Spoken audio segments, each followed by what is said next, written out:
Sa isang lipunang puno ng iba't ibang pananaw at pagkakakilanlan, paano natin maipapakita ang paggalang at pagtanggap sa bawat isa?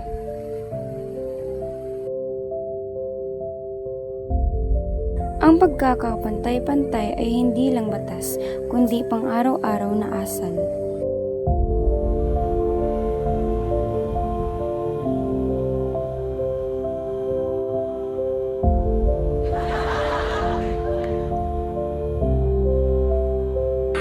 Para sa akin, ang paggalang sa iba't ibang kasarian ay simple pagtrato natin sa kanila bilang isang tao.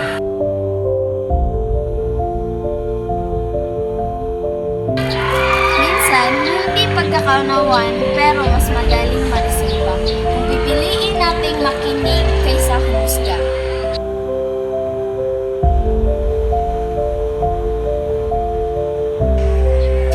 Kung pare-pareho tayong may respeto, mas magiging ligtas at masaya ang komunidad.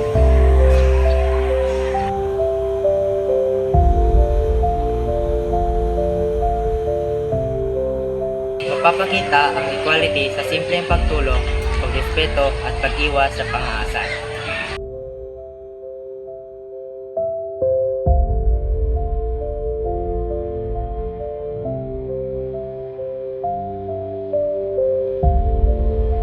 Ang pagkakapantay-pantay ay nagsimula sa maliit na hakbang.